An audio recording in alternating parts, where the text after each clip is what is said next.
Um, so Atena, welcome to the podcast. I'm thrilled to have you. Super excited to learn personally about everything that you do. I think that, working in the fields of healing, hypnocoaching, and energy work is not something that everyone is super familiar with, but I've certainly been curious, maybe even a little bit like hesitant, unsure. So hopefully you can bring some kind of clarity to what you're doing and how you've been able to support entrepreneurs and women in corporate. So tell us a little bit about, the techniques and strategies and what you do exactly to support people. Well, first of all, thank you so much for having me. It's an honor and pleasure to be here. And I completely understand your reservation about Yeah. hypnosis and energy work. I think before I got into it, I was very hesitant as well. It's always been a part of my life, but in terms of being hypnotized and then doing Reiki and all of that, I was like, what is this weird mumbo jumbo stuff? Um, Really at the foundation of it, what I help people do is like connect with their hearts, especially with women who are high performers, entrepreneurs. Every day you go out and you put yourself out into the world, and it gets so easy to receive all of your validation and all of your comfort from external feedback, right?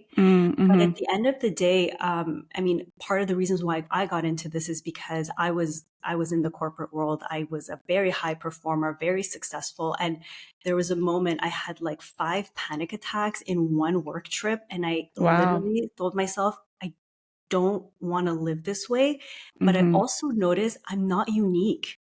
Like there are a lot of people who are hyper reactive and they're very successful, but they don't feel good in life. And Mm-hmm. um, at the end of it, hypnosis is really a very natural form of relaxation. People go in and out of hypnosis all the time and they don't even know it. Like I can give you an example. If ever you drive somewhere and then you're like, wait, how did I get there? Because it's a route you've Mm. already taken many times, or you're on the train or Yeah, the yeah, bus. yeah. You're kind of on like autopilot. You are, and sometimes I tell my husband he's not against it, but he's also more weary about hypnosis, and he'll like open the fridge Interesting. door. Yeah, he'll open the fridge and he'll look for something and he won't find it. And it's literally right in front of him, and that happens to all of us. It's because he's in a state Mm. of hypnosis. He's in a very relaxed state. Or when you're watching TV and someone's talking to you and you don't hear them, you're in that state of hypnosis. You're in a very relaxed, focused trance kind of state. Interesting. You know what? When you say it like that, it sounds a lot less scary It's because not scary at all. I know. Okay, well, so listen, I'm kind of relating this back. So my sister actually hosts a podcast of her own, where she talks about her journey as a mom, and she recently brought on board someone who helps women through hypnosis overcome their fears with like pregnancy. And I've dealt with like my own reservations and fears with that. I've been kind of working through it in more traditional, like therapeutic ways. And so she's like, oh, you should go and do it. And like immediately my body was like, no, like I don't want, like, and I'm open minded, but for whatever reason in my head, I was like, the concept of hypnotism seemed like I would be like disconnected from myself and not be in control. And I think for myself at least, and I think a lot of other people, anxiety stems from not being in control. So like when you say it in that way, you're like, hey, you're actually like in hypnosis many times throughout the day, week, whatever, and you don't even really realize it. So I guess like how do you get there? How do you get people there, because you're hypno coaching. So I guess coaching through hypnosis, like what does that look like? Okay, so I love that you brought this up because hypnosis is exactly the opposite. You actually get Okay. very much in contact with who you are at your core, at your essence, right? Mm. So, and I want to just stress like before I tried hypnosis, I had the exact same fears. I was like, oh gosh, Yeah. I'm going to let go of control. This guy's going to go in my mind. I'm going to say crazy things and then I'm going to be Yeah. embarrassed and then he's going to program me like a computer to think like, I'm like, gosh, TV does not help. Like the what we hear on hypnosis on TV doesn't help. But just for anyone out there to know what it's like when you're going into a state of hypnosis, like what I do is first of all, we have a good 30 to 45-minute conversation beforehand.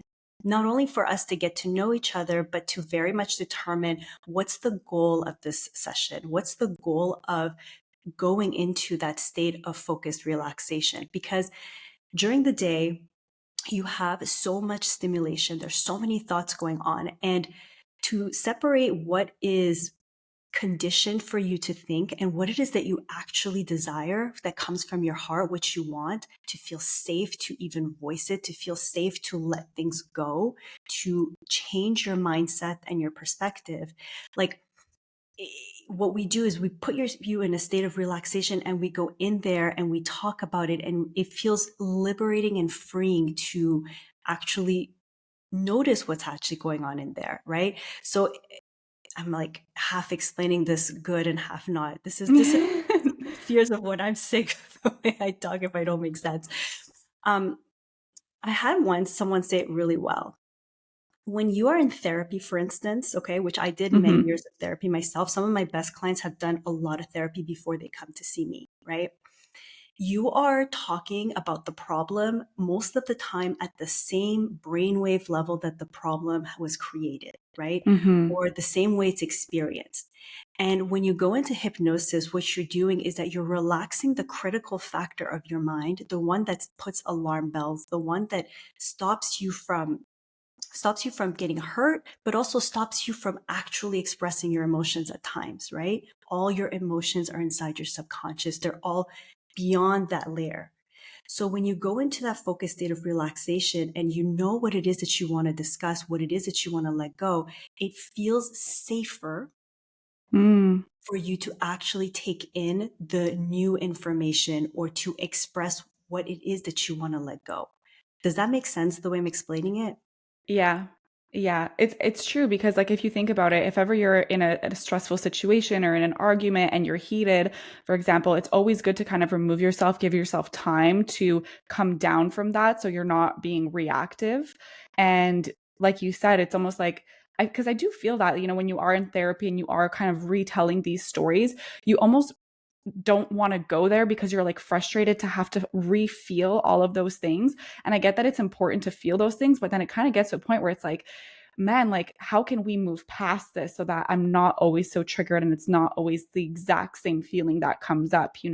So by kind of approaching it from a different perspective, I can see how that might give myself or anyone doing this more clarity, right? On the particular situation. So I mean, I was thinking, specifically with like the whole pregnancy thing, because that was, what I was dealing with. But, if we bring it back to business and, entrepreneurs and all of these crazy things that we have to deal with on a regular basis, these high stressors, like how do you implement this for entrepreneurs specifically? Well, I can best describe it maybe through an example. Like a Yeah. lot of high performers, a lot of business owners confuse their sense of worthiness as a person with their net worth or their skill in the market, right? And there is Mm. definitely there's a value when you have certain skills and a net worth that you create and the work that you produce. But if you are constantly responding on an emotional level to that and you are very easily triggered by rejection, failure, um, constructive feedback or criticism, or sometimes people on the online space are straight up crazy, they'll say shit to you. Yeah. And it can be very nerve-wracking, especially if you get all your worthiness from the outcome produced of what you do. So Mm. one of the biggest things I do with pretty much all my clients is that we separate that. We establish a sense of worthiness, a remembrance within your mind and body that you are worthy as a human being simply for being, not for what you're doing. And when you feel worthy, and you like all of us are, we forget at some point, right? When we remember that we're worthy simply for being and we feel grounded, suddenly when there is this fluctuation in our business or there's a different response given by our audience, or we haven't performed as we want to, or our net worth takes a dip, when you stop being so reactive to that, your nervous system feels calmer. You nurture your nervous system. Your thought patterns aren't spiraling every single day with every single little thing that comes. Then you get to actually live your life. You know what I mean? Like, you get to do the thing, you get to fail forward, you get to feel at ease. One of the biggest feedbacks I get from my clients is inner peace. You cannot Mm. buy inner peace. Inner Yeah. peace is an inside job. And one of the biggest fears I've noticed, and I had this with one of my clients, such a special soul, and she was afraid to feel worthy. She's like, but if I feel worthy just for being, I might become really lazy. And that's another programming fear that's thrown out there. Mm. And I said, but why? Do you not trust yourself? Do you not trust that this is what you want to do?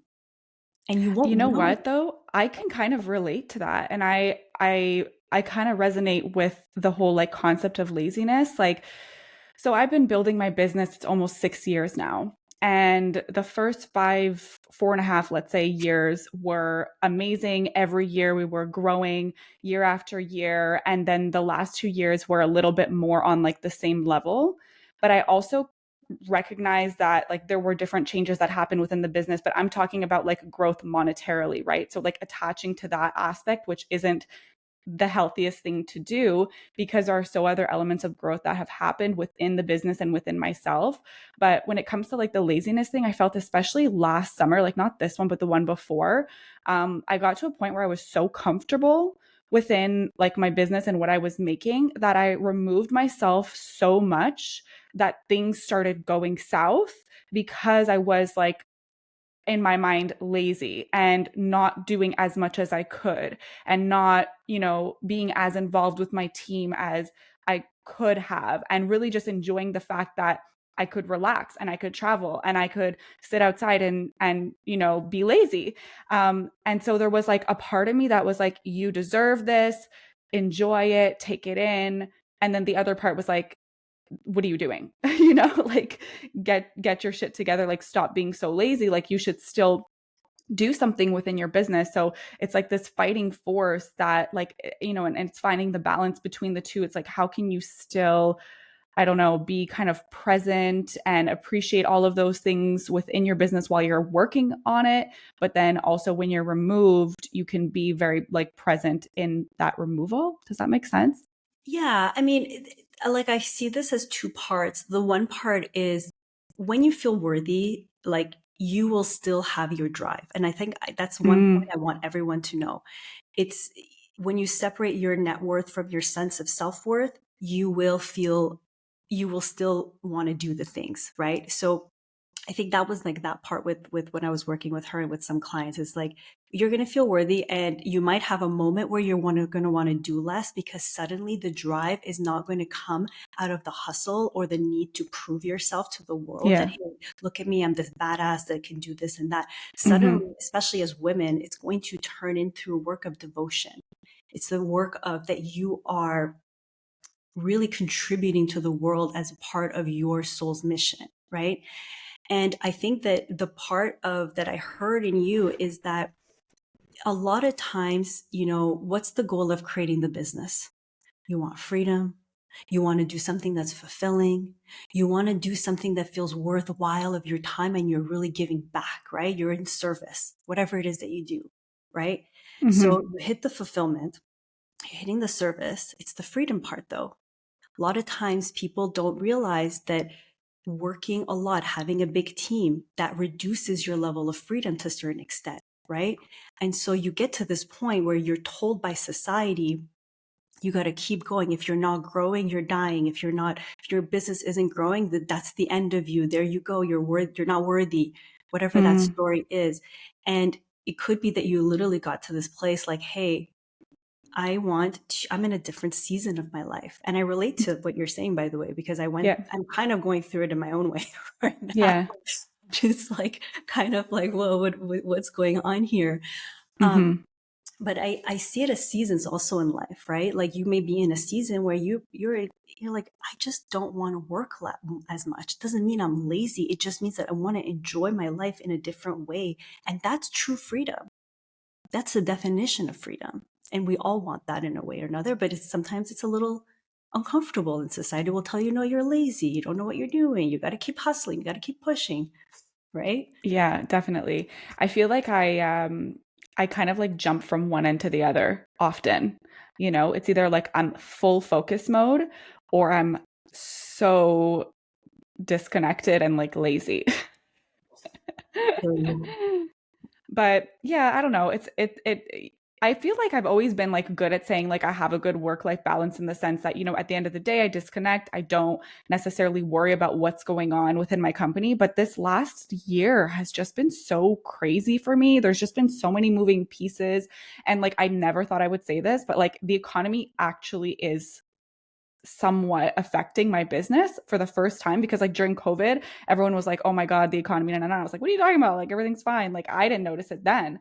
But I guess I don't know, like you said, things go up and down. And I think because I was going up for so long, now that there's like a little bit more of like stagnation and like maybe a bit of a decline, I'm like, what's wrong? But you're right. It's like it's not that necessarily anything is wrong. It's just that things are different and that's okay. And maybe I'm in a different season in life. And I'm sure a lot of other entrepreneurs and, you know, people who are in corporate in these higher positions who, you know, have a lot of pressure to perform feel this way too. Yeah, well, we definitely have an addiction as a society, I find, to adrenaline, to the rush Yeah. of growth. And, I was watching, I think, a YouTube video yesterday of saying that even our Instagram is designed for us to be addictive to the likes, and reality TV shows, like you're going always in that suspense and stuff. So I think that that's just a global predicament that we're in. One of the things I love to ask myself and even to clients is, what is the season of life offering me? Like Mm, sometimes, I don't know, I'm not religious particularly, but I do believe in God. I do believe in higher powers. I ask myself, like, when things are slowing down or I'm forced to slow down because I'm sick or something's going on, what is God asking me? What am I meant hmm to be doing in this moment? What is the season that I'm in? And I relate to what you're saying because I love to work. I love to, like, I love to dive into things. I don't even believe in balance, to be honest. I think, especially as an entrepreneur, like, you might not see me for 3 days. I'll look like a werewolf. Then I'll come out, and then I won't work for, like, 2 days. Yeah, so I don't necessarily believe in balance. In this season of my life, I definitely, I'm being asked to embrace balance. I'm traveling Europe. My husband and I were traveling through Europe. And so building momentum in your business as you're traveling is particularly challenging. And I want to enjoy yeah. my days. I don't want to be Yeah. hustling and grinding behind the computer. So Yeah. there's like that surrender factor that comes in, and an opening also as well to be like, okay, well, what is the season of my life about? What are the choices that I get to make every single day? And how can I, it sounds cheesy to say, but how can I romanticize the phase of my life that I'm currently in? Yeah. Definitely. No, you're totally right. I agree with everything. It's like it's a nice reminder, you know, because you feel like you kind of know these things are all there in the back of your mind, but then when you have these types of conversations, it's like, thank you. You know, it's like I needed to hear that. Yeah. I'm sure a lot of people are resonating with that too. So we spoke a little bit about, I guess it has to do, I think, coming down to like trusting yourself, right, and having that confidence within yourself to be able to whether it's like find that balance or not. I'm curious to hear your perspective actually a little bit more on like balance. You're saying like I don't believe in balance. So when everyone is talking about this concept of like work life balance, like where do you sit there? And when you say you don't believe in it, what does that look like to you to make sure that like you don't go crazy? That's a good question. Usually my husband comes in and is like, are you quite all right there? Let me pull Yeah. you. I'm very passionate. I'm a very passionate woman. I've always been. I love what I do. The reason why I switched my career after a decade of spending in it, because I was like, I'm passionate. I just don't feel fulfillment. So I get a lot of fulfillment through the work that I do. And that's part of who I am. So I've embraced that. I've made my peace with that. When I say that I don't believe in work-life balance is that I, I want to say I believe in being present. Hmm. So I make it a priority every single day, for instance, to put my phone on airplane mode, to spend time with my family, to sit and eat and be there and enjoy the environment that I'm in, enjoy the days. So that I do every single day. But when I say I don't believe in balance, is that, like, if I'm inspired and I have an idea and I want to execute on that idea, and it's like it's there. Like, I was the same in university. Like, I looked like a person with my hair all over the place, like writing a paper. Like, I'm gonna go and I get the rush, and then there are times I'm just not as inspired. So I'll do what I'm meant to do, right? If I have a meeting, I'll show up to my meeting. If I have a client, I'll show up for my client. But if I'm like, there's nothing in me, I'm going to give myself the time to rest. And I've noticed that that works best for me. Yeah. The reason why I left my 9 to 5 type of job is because that's not what I want to be doing. That's not the life I want to live. And like, especially for women to, I sync my business with my cycle. So when I'm on my bleed or Mm-hmm. I'm on my moon, it's literally not the time that I want to like come online, like, and do a bunch of stuff. Like I will spend 3 days basically just relaxing and writing my notes and meditating and just being. So then when I'm ovulating, like I'm like that crazy person. Like for 20 hours in the day, creating it. So that's But arguably like that there is balance in that. Maybe not in the traditional sense of like being having a 9 to 5 and turning off your computer at the end of the day and whatever. But you are still, it's not like you don't have that time to yourself because you are listening to your body. And I feel like it almost sounds like the balance that you believe in comes from how you feel, like your body and what your body is telling you. So yeah. that's, I feel like a great lesson because I actually would agree with you because I'm the same way. Sometimes I am, working later because I'm inspired, because I'm excited, or other times where I'm like, you know what, I'm just going to take a few days because like I feel like this is what I need or this is what I want, and the fact that we could do that as entrepreneurs is a blessing in and of itself. And so that I feel in a way is our own way of balancing things out, right? Because we're not leaning one way or another. And in different seasons, maybe you are, but at the end of the day, it all kind of evens out, right? As long as I think you're okay, like mentally and spiritually and emotionally within all of that, all of those changing seasons, I think that is almost the perfect balance. Yeah, that's a great way to put it too. Okay, so let's go back. I was kind of starting to ask this question before, and then we drifted. But for someone who might be struggling with, their confidence or having trouble believing in themselves, what is something that you can teach or a tool that you provide in order to help build that confidence? So the first thing is to raise conscious awareness of what are the reasons, quote unquote, the thoughts that are going to say that why you aren't confident. So confidence, for instance, there's two components, right? There's the competence. So if I've never done something, I might lack some confidence because I don't have the Mm-hmm. competency to do it. So maybe that's going to require me to learn a skill. Maybe that's going to require me to put in the hours. Maybe that's going to require me to actually get up and do the things. And that's the only way the confidence is going to come. I equate actual confidence to having the focus capacity to do the things you want to be doing. For me, that's the ultimate confidence. If I have the audacity to focus in this life on what I truly want to be focusing on versus what I'm being told to do, right? Mm-hmm. It's your confidence level. So one of the things that I do with again with every client in the sense, we say, what is it that you actually want to do in your future? Like this might sound very morbid, but to take a moment and remember you will die one day. Mm-hmm. At the end of your life, how do you want to be remembered? I get sometimes my clients to write their own eulogy. Like, Wow. yeah, I'm like, and I have a free meditation on my YouTube channel for anyone who wants to go down that rabbit hole because that Yeah. will literally change your life. Like write it out. And when you know that that's where you want to go, now reel it back in. When you wake up every day in every way, what are the thoughts that you are choosing to have? What are the things that you're doing? And so a lot of times we'll say, okay, well, I choose my thoughts. You may or you may not be choosing your thoughts. You need to have a conscious awareness of what are the thoughts that are circulating in your mind and you're feeding every single day. So first we place all of the negative and positive thoughts in a corner, in a place. The negative thoughts, we begin to deconstruct them. Where do they come from? Mm. Nobody really chooses to have a negative. Like I actually Yeah, posted you don't want them. Yeah. yeah, I posted a reel about this yesterday because someone said on a podcast, like, do you believe that you want your like that you have negative thoughts? Like, it's like if you believe that you have them, no one would choose them. They're put into you either by society or through your own programming as a child, Yeah. right? Mm-hmm. So a lot of times it will require us to do a level of inner child healing. right? So inner child healing, for anyone who doesn't know, it's literally reconnecting with your 5, 6, 7-year-old self. When you're born, you are a sponge. You are Mm, absorbing everything in your environment, and you're living primarily in your ego. So no matter what happens, you're making associations about who you are.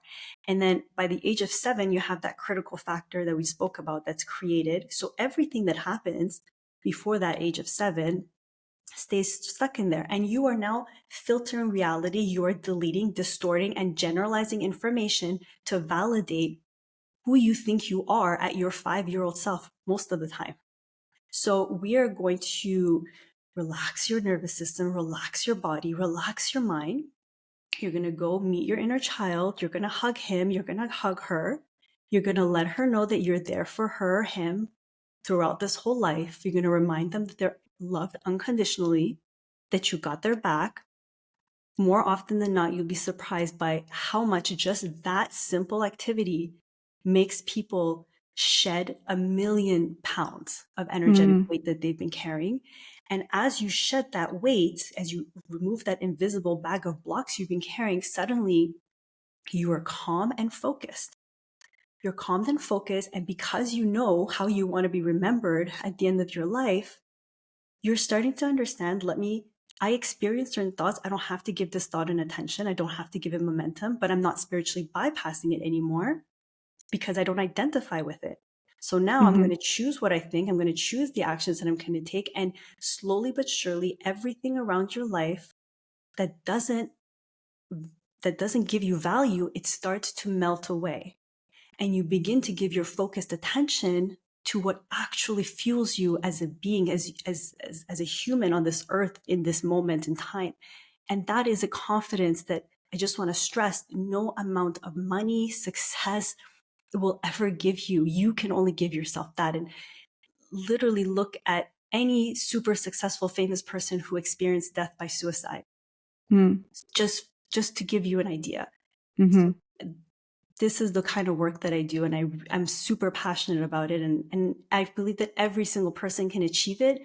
All it requires from you is a willingness to just temporarily slow down. Not necessarily slow down in business and growth, but slow down with your emotions and just take a look inside. And it can feel scary. It can feel like a lot. But what I realized over time, it's actually a lot scarier to suppress and pretend that that's not there, and to drink yeah, your life away, self numb yourself a lot, which a lot of people do. And I used to do it yeah, myself. That's how I know mhm. people do it. No, I can relate too. Like sometimes you just want to kind of escape and then you realize you almost get into this really nasty habit, of like disconnecting because like you don't want to face what's in front of you. But little do you know is that like once you do, like there is light at the end of the tunnel. Yeah. Well, the thing is that this is the crazy thing. We're not taught how to process our emotions. We think that it's No. an innate thing, but like nowhere in university or in grade school or in secondary school were we taught, hey, you, this is how you process a breakup. This is how you remember to love yourself. This is what an emotion feels like. This is what feelings are like, right? Mhm. And so we're thrown into this pit of life. And then it's like, you got to make money, you got to sustain, you got to do this, you got to do that. Like, for me, it actually makes no sense that we don't take a pause, even for 1 year in our 30s, for instance, to reintegrate back into life. And then on top of it, we're told to shut down certain things, like you're not allowed to feel jealous. Oh, only bad people feel jealous. Right. Don't get angry. Angry is You get nasty. shamed for things. Yeah. Yeah, and it's like, you know, when I was like starting to figure out this isn't what I want to do, I started seeing a lot of women who were living a life I wanted. And I started to feel really jealous. And what's the first thing I Mm, did? I shut it down. Oh, no, no, no, no. I'm a good person. I don't get jealous. But okay. it's like I had an emotion come up. My Yeah. first response was to shut that shit down.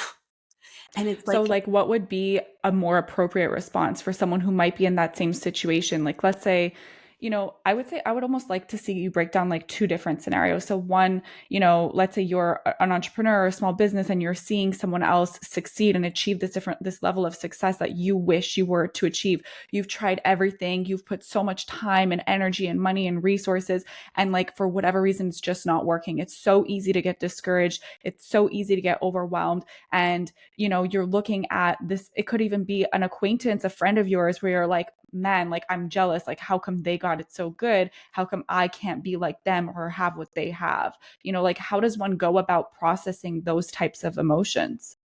Yeah, well, the this is like just a knee-jerk response that I have to mention. Yes. First of all, you have no idea if they're actually that successful. Mm-hmm. People, even people that are close to you, can put up the biggest front. You are the only person who Fair. lives within yourself. Yeah. I have no idea how they're thinking and they're feeling and they're being behind closed doors and even within themselves, right? Mm-hmm. So that's Yeah. the first thing. I just want to like put it out there because I think this whole Instagram online, um, it's The created this comparison game. Yeah. comparison, like, and I feel it too. Like every now and then I have to catch myself like, whoop, whoop, whoop, whoop. Right? What I would do in every single situation is reel it back into your unique individualism on this earth. You are here going through your own timeline, serving a purpose for your unique self, right? No one has the same footprint as you, no one has the same thumbprint, no one thinks the same way as you. And then that's like the energetic factor, the emotional factor, right? And the other part is kind of more related to the initial like warning sign of you have no idea what they do. You might just not be doing the right things, right? Right. Like Yeah. there are people like if I'm working, okay, if I'm sitting here, I don't have kids, I'm like I got all this energy, I have all this family money, and I'm like creating shit. I have a team. Like it will not serve you to compare yourself to me if you have 5 kids with no money on the side. Like you can't do that to yourself, right? We're all different in that sense, and so I always want to bring it back into what can I learn from that situation? What did that person potentially do that I haven't done? Right. Yeah. So, like, I do, like, just a disclaimer, I definitely compare myself on YouTube. Like, I've been on the platform for like 4 years. I love you all. I have 1,000 subscribers, but I'm like, where are my 500,000 subscribers? This Yeah. Yeah. suddenly like having called myself out. And, I hired a mentor and he really helped me reel it back in. And I realized, like, hey, I haven't been consistent. My thumbnails are all over the place.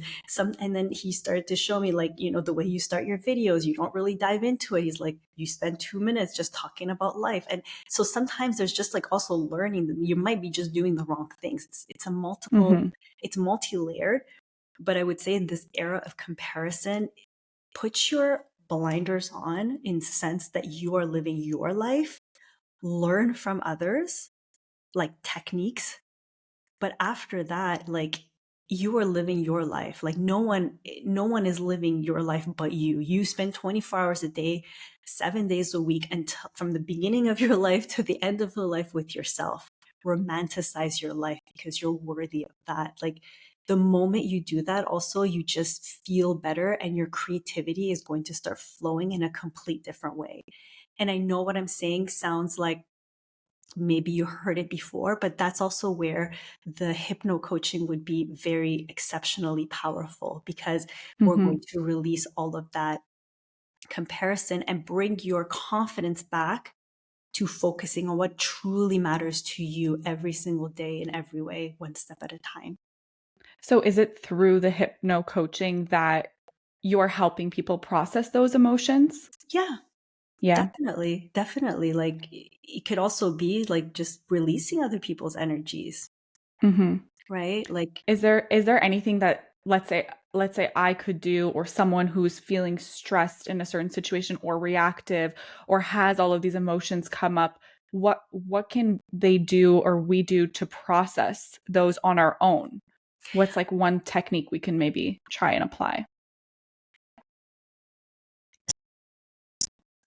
okay, so I would say on your own, if if there's like I haven't spoken about this, but there's one thing I want everyone to do on your own is learn to utilize your breath. It's free Mm. to breathe. Your breath is the first point of stillness that enters your body. Like, you would be surprised by just, if something triggers you, step away from it for a moment, like go for a walk, close your computer, press pause on the conversation, and go breathe.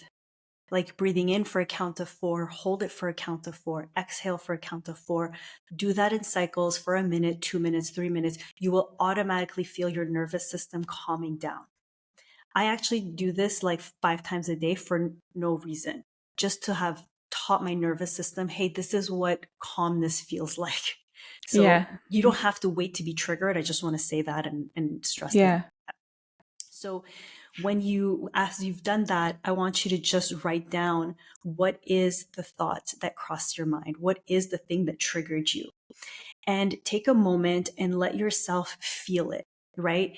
Emotions last like about 90 seconds in the body. They're like a chemical response. You'll feel yourself tingling, you'll feel yourself sweating, but a feeling can last for a very long time until you nip it in the bud, right? But Mm. if you process it properly, it should take about 20 minutes. Feel it. Move your body. You're feeling shitty? Okay, I feel shitty. I feel shitty. Move it. Yeah. Move Yeah. your Yeah. body. Don't let Move your your body body. stay stagnant. Like, say it. And then when your body, like, literally imagine that your 5-year-old self is having a tantrum. Like, Mm. nurture yourself in that sense. Let them like, let yourself scream, let yourself cry, let yourself feel it. Once it's dissipated, or you feel like there's a little bit of distance, notice that whatever you chose to perceive is just one perception. How you perceive is based on how you've been programmed to perceive. Mm-hmm. There are a million other ways to perceive any single situation. And one of the things I heard once, and I love it, it's like, can you prove in a court of law that that's the ultimate truth, what you're choosing to believe? No. 99.9% of the time, it's not true. There are Yeah. other thoughts that you can have. What's a better feeling thought that you can choose? Or better yet, imagine your 80, 90, 100-year-old self, that version of you that you are reading that eulogy from. What would that version of you say to this one moment in life? And there was another saying, it's like, if it's not going to matter in 5 years, don't give it more than 5 minutes of your thoughts. So you felt it. Okay, I felt it. All right, time to move on.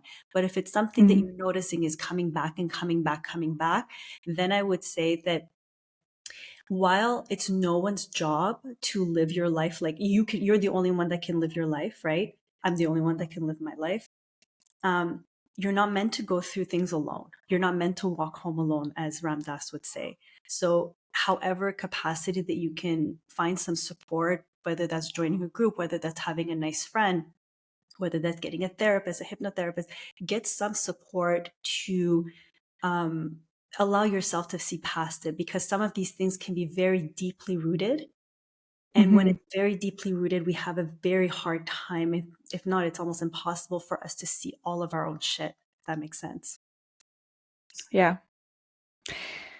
Yeah. I'm like deep in thought right now. Did that help that process though? Because that Yes. process works. Like, that's why. Yeah, it is. It's just making me think of like certain things in my life and like the reoccurring stories and emotions that kind of come up due to past traumas, and how, it's like a trickle effect. It's like something happens and it triggers X, Y, and Z. And, it's just this constant story. And a lot of it kind of comes down to like why me, why did this happen to me, I'm not good enough kind of thing. The whole like being accepted by people is a big narrative that I think comes up for many. um yeah, you know what, we might book a session. Why not? And like, the part of self acceptance, by the way, it's huge. It's huge, and it's like, so many people go through this, and it's a Hmm. lot about learning to love ourselves unconditionally, learning to accept ourselves unconditionally. And this comes back to, again, like what I spoke about with earlier about worthiness. A lot of times we have a hard time accepting where we are at with love and choosing growth. You know Hmm. what I mean? Like, we feel like I can't accept this. Like, I can be upset about my weight. I can say, hey, I really this sucks. I really need to lose these 20 pounds. Or release it. I like to say, I really need to release these 20 pounds. But I can also love myself at the same time. I can't hate myself into a feeling better. I can only love Mm. myself to it. Right. What about the like external voices? Because I know that you mentioned, kind of dealing with external people weighing in, giving their opinions. I've felt that too, maybe being, like judged, or people starting to like show signs of like jealousy or whatever because of, certain accomplishments. And, it's like you're trying to just like be yourself, and you're always putting your values first and being authentic. And but for some people, they just like get uncomfortable in your presence because of your bigness, and as humble as you can be, sometimes it just like doesn't sit with people.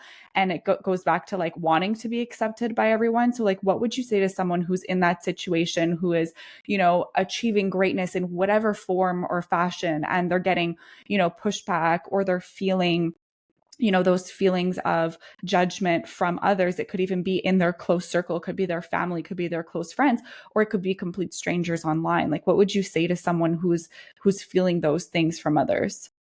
Well, first, it happens to absolutely every single person who puts themselves out there. Yeah. Brene Brown once put it really well. It's like, when you get actually in the ring, like, and I picture it like a boxing ring, it's like you and the other fighters, and then there's all the crowd that's making this noise, and Mm, it's going to hurt you at first, but at some point you're going to be like, but you're not in the ring with me. So not that right. your opinion is obsolete, but like, why would I ever take advice from someone who's not even choosing to do the things that I choose to do? Right. So like, I will never take advice from someone who's an emotional wreck on what it means to love themselves. And it's Hmm. not to put them down. I'm like, but who are you to say this to me? Right. And I think that there's also a distinction when it's your close friends and when it's your family. That's probably the most challenging. Um, I know that for me, my family now is very accepting and loving of what I do, and I feel very blessed about that. But at the same time, it took me a long time to like release the need for their approval. And as humans, the one thing that we have in common is the need to be accepted, right? Hmm. Especially by our family. One of the reasons why so many people have a challenging time surpassing their parents or other people in their family when it comes to their success or how much they show up online is because we have at the core in the back end of our head, inside our brain, actually our reptilian brain, it's the unconscious family loyalty. So Mm, unconsciously, we all have this herd mentality that in order for me to live and survive, I have to conform to you and to what you do.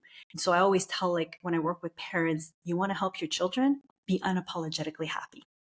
Do everything you need to do to be happy because you will set them unconsciously free.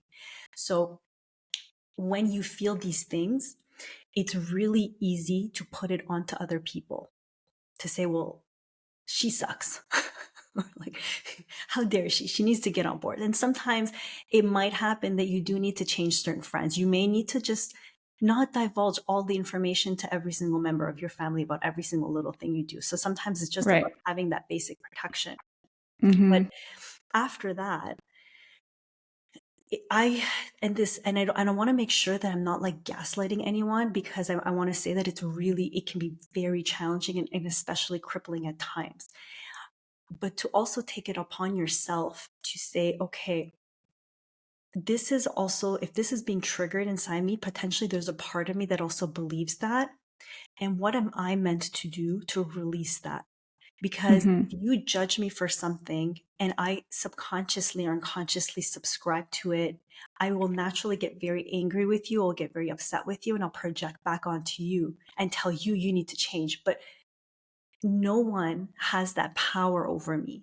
I'm the only one who has the power to feel what I feel. Like I could come here and I could tell everyone to go F themselves. Some people are going to get upset, some people are not. What's the difference? It's their choice of how they feel. Does that mean I should go online and tell everyone to go F themselves? No. And I find it very triggering when there are certain creators who do things like that. I'm like, that's so unnecessary, right? but we can also take it as an opportunity of what is it that I'm meant to transcend? How can I make myself stronger? And I have this concept that I call the opposite of thick skin. And it's not about being thin skinned, but it's about I'm going to be so emotionally strong and resilient that you could literally shoot a bullet at me and it will go right through me, in the sense that I'm not going to hang on to it for you. You have hate, you have anger. I'm not going to be your punching bag. And at the same time, if I feel hurt by it, it's my job and my job only to release it. Does that Mhm. make sense? Yeah, I'm almost wondering though, like if there's a way to decipher, because I think that sometimes people will come to you and there's a time where you can like listen and apply and really, maybe there is something that could be like changed.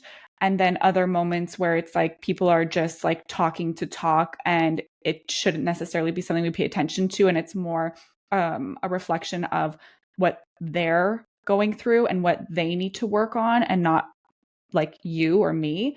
So like is there how would you, like is there a way to really kind of decipher what's what? Because I feel like sometimes it's a blur. It's like I feel like people's initial reactions are to be like, oh, I'm so sorry, or to apologize and to kind of correct themselves when someone comes to you with an issue, for instance, when really it could just be a reflection of something that they're going through that they're coming to you for, and that's not necessarily your problem. Like, how do we differentiate that? I love that question because it's so relevant. Like, it, like let's use like a very basic example. You're a spiritual person, you're a spiritual healer online, and you decide to get a boob job, right? It's like it's Okay. your Yeah. personal choice. Some people are going to be so mad at you, like, what? You are transforming God's body. So, like, there are literally some certain categories of things that you will say and do. It's just your way of being that you're going to piss people off and you're going to trigger Mm, people, right? hmm. I think that when it comes to when to decipher, it's like, first of all, to know that no matter what you do, living and breathing in the public eye, or even like around people that are close to you, you're going to trigger people no matter what you do. You can't, there's just no avoiding it. So, but to know, is it my ego showing up here? This is where I would say, like, okay, if you said something or you did something, if I got a boob job and I told everybody, all of you go F yourselves, did I really need to say that second part? Hmm. Right? Taking a moment for yourself, like placing some boundaries. And I always tell people, when I said boundaries, it's not to hurt you, it's to give myself the proper space to process how I'm feeling. To give a moment and to have some distance and reflection. You don't need to figure it out right away. And to ask yourself, when I expressed this, was this genuine and authentic? And it's hard sometimes to know, and you will make Yeah. mistakes, right? You will say the Yeah. wrong things, you will grow and whatnot. And this is where I find just knowing that you can take that moment and that space and asking yourself those questions, like, if I died tomorrow, would I be proud of the words that came out of my mouth? Is that how I wanted to express myself? And if it's Hmm. anything short of yes, then is you got to take that moment and reflect. Right. It's almost like what's coming to me is intention. It's Mhm. like if your intentions were pure and then, that I think that's the best that you can really do, right? There's only so much you can control. So much is out of our control. And I think your intention is one of those things that like if you have pure intentions and if you act responsibly and speak responsibly and from the heart and you're speaking your truth and you feel like whatever is coming out of your mouth and whatever you're doing in the world is in line with like what feels good to you, then there's nothing really to be apologetic for.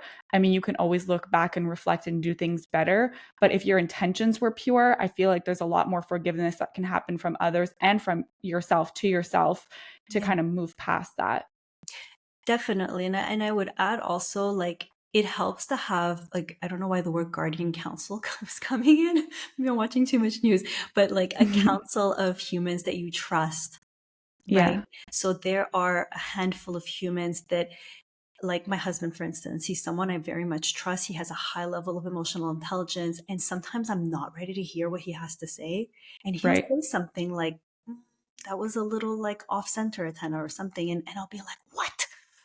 How dare you? Yeah. Yeah. Yeah. And then I'll throw a tantrum. And then like 3 hours later, I'm like, okay, he had a point. Then it's about letting your ego go, because your ego Yeah. wants to hang on, wants to feel righteous. But like, if I know I can trust him and I know his best intentions are for me to be happy, then I also can very openly and safely witness my ego with Mhm. him that I Yeah. wouldn't with some random stranger on the internet, or Yeah. like even maybe my own parents, that while they do love me, we have different intentions about what it means for me to be happy, kind of thing. Does that make sense? Yeah. Yeah, totally. It's almost like having that second opinion. I feel the same way about my husband too. Like I think he's very level-headed, and you brought up emotional intelligence, which like I agree like he's in the same boat. Like he has such a strong level of emotional intelligence. I feel like he does a better job at reading the room sometimes that I do. Oh yeah.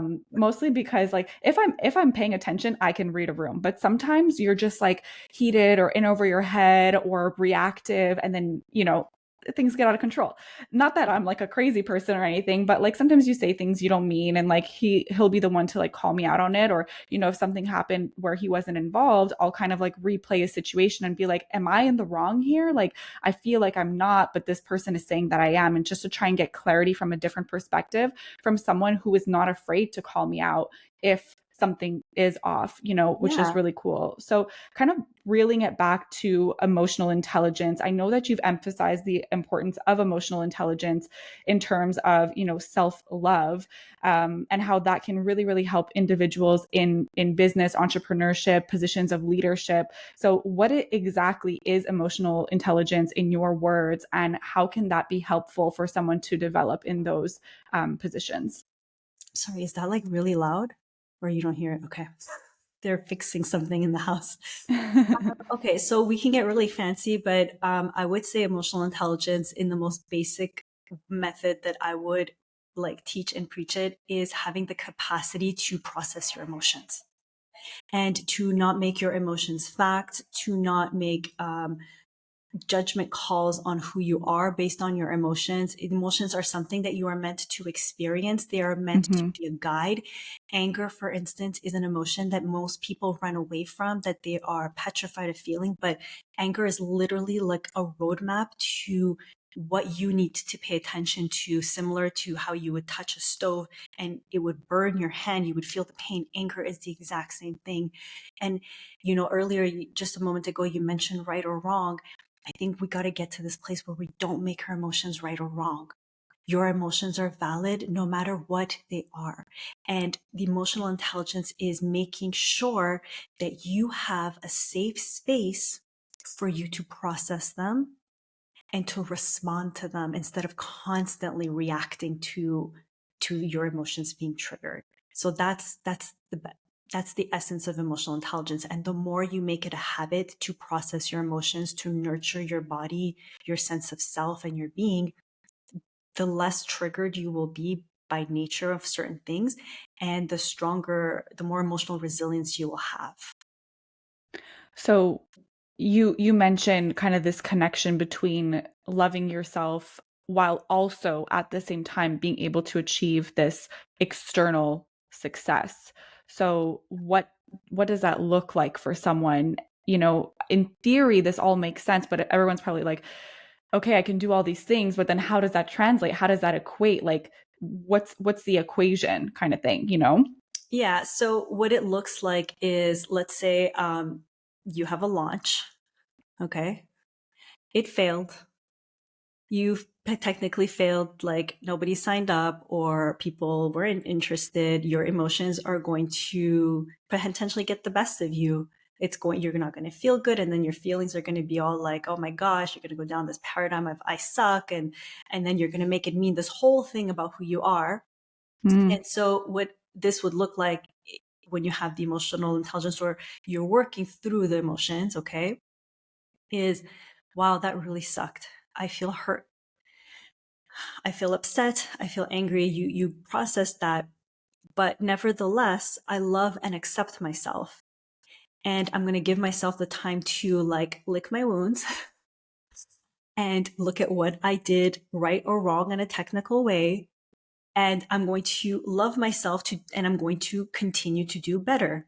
instead of kicking myself in the face saying, you suck and you better do better. If not, I'm not going to give you a hug anymore and I'm not going to pay attention to any of your needs. So that's literally what it is.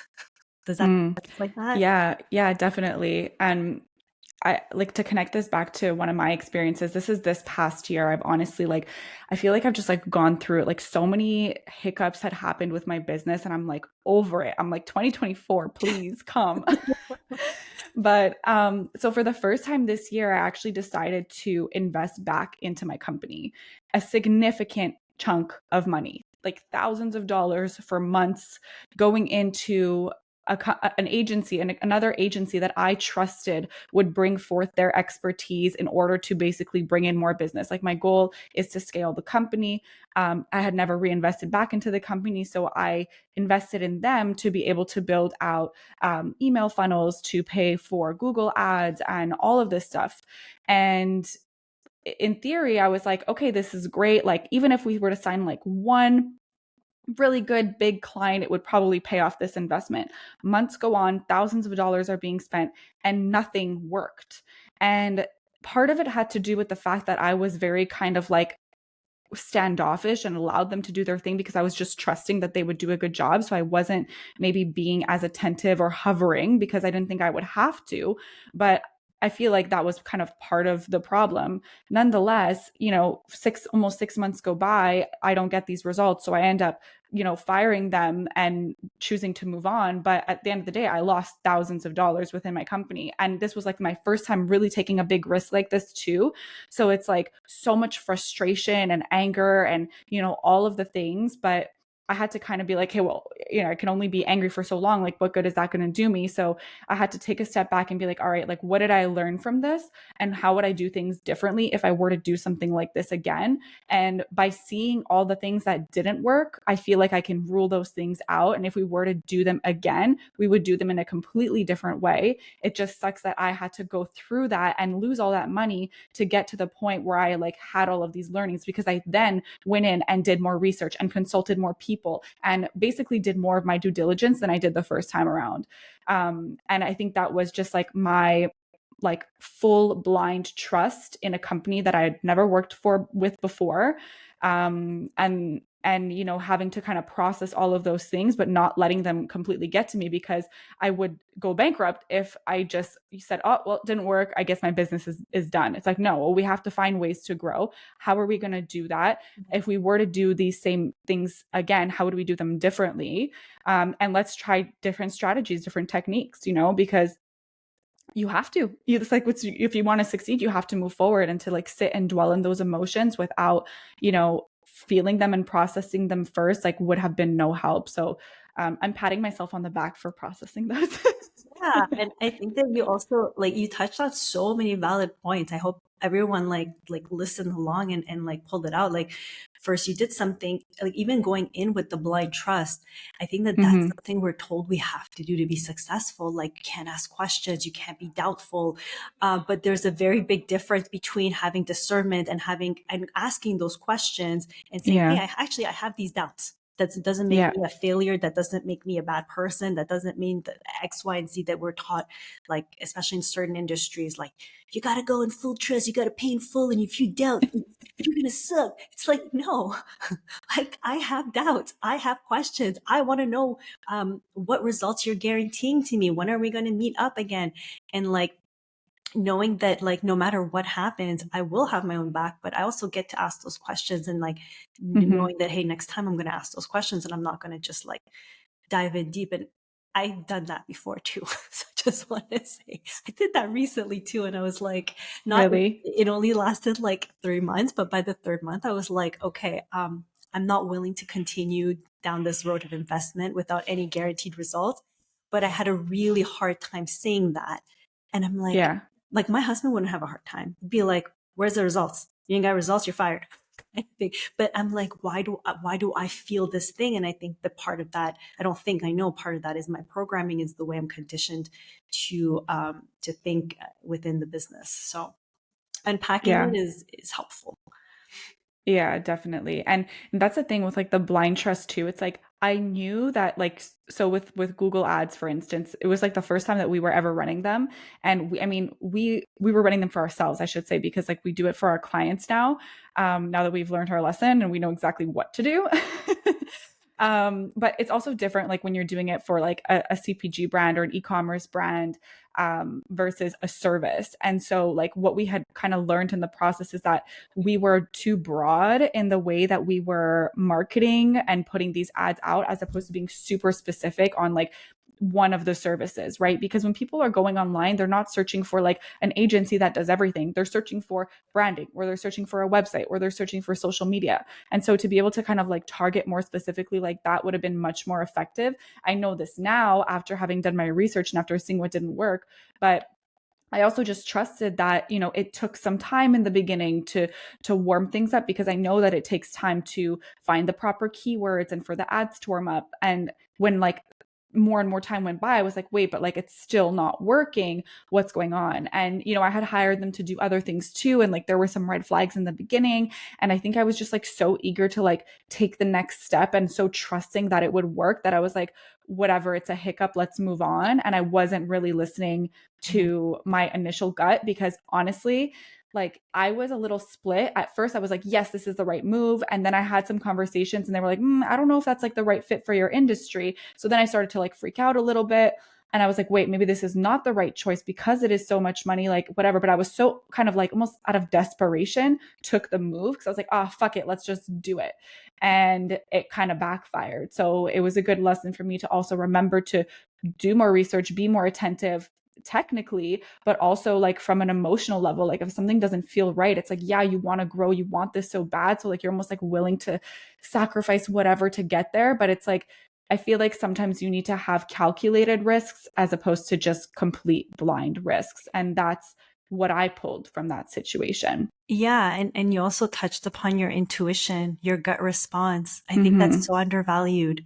We, Yeah. there's like the calculated risks are a thing, the blind trust is a thing, and then your instincts are so important. And that's another thing that when the more you raise your emotional intelligence, the more, um, and like the word emotional intelligence, sometimes I find it annoying. The more you make it, you're at ease with, in tune with your beingness and who you are and your response mechanisms. It's like the more you are able to also like feel things like from a distance, like that's not going to get me where I want to go. And I don't need that much evidence. Like I had a conversation, it showed me. And so I can let it go and have that maybe more uncomfortable conversation and ask those more uncomfortable questions to let it go. So I think that that's also a Mm-hmm. thing that, um, just trusting your instincts as well is a big thing. I have a friend who's also an entrepreneur, and she does a lot of somatic work herself.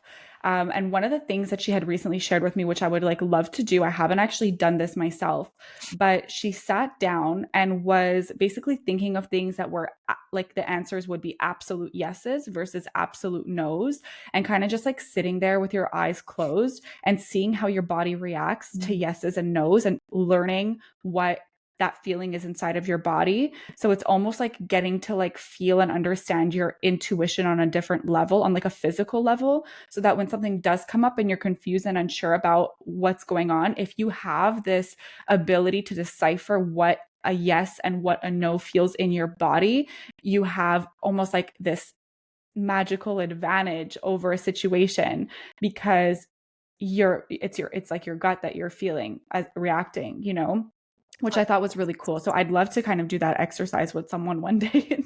I guess I could kind of do it myself, but I don't You know. It'd can be nice to be led you by can someone, do I that guess. on a daily basis. Like for anyone listening, like Yeah. exactly what you said, just take a breath and learn to make your decisions based on your instinct in your body. You could start on a Hmm. very small scale, like Yeah.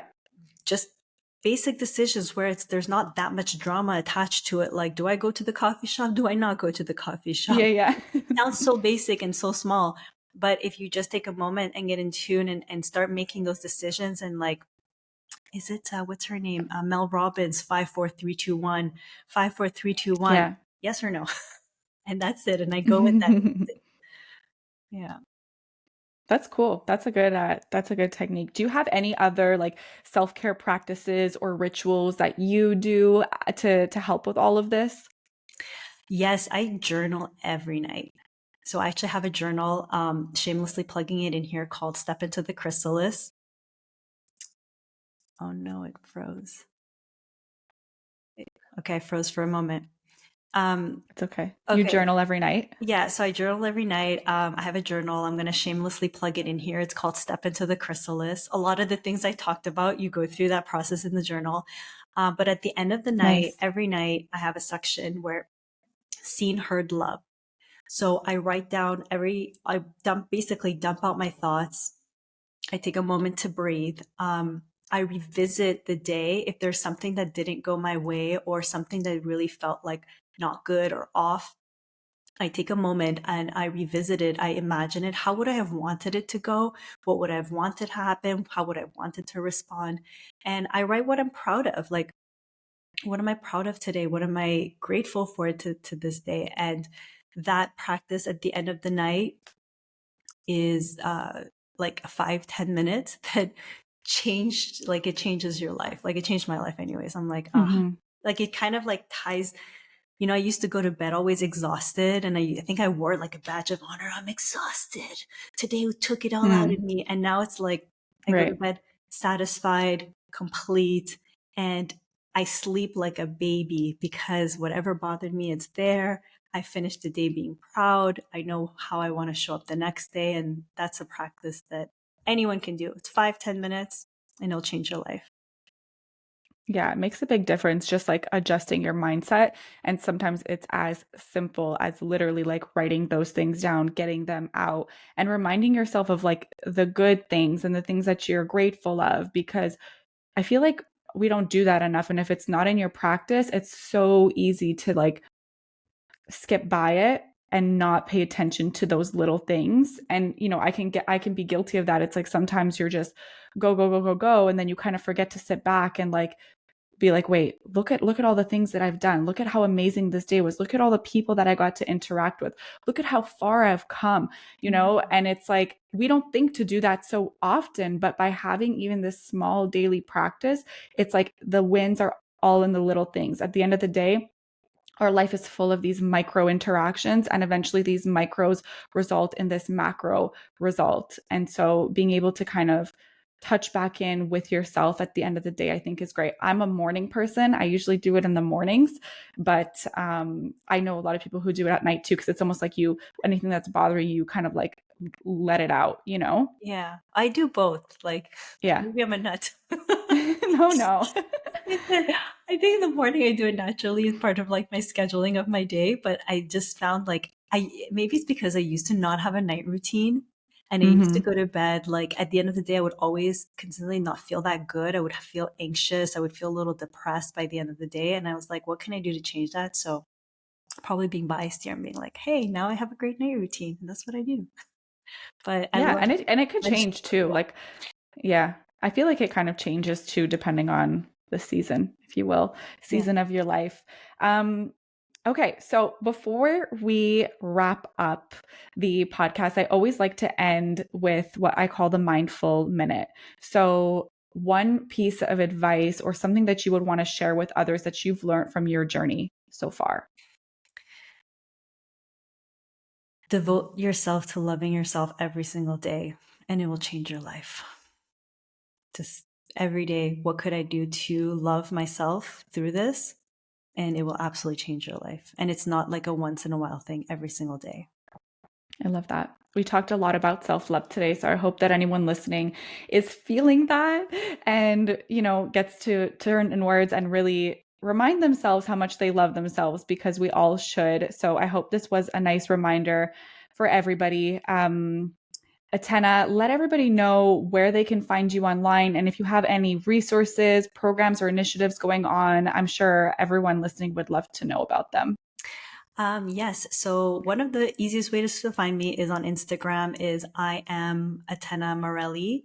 On there, you'll have a link for also my YouTube channel. There's a lot of nice guided meditations. I have a really great cord cutting meditation that allows you to release toxic energies and people and entanglement. So it's free. Hmm. Um, and I have a really great journal.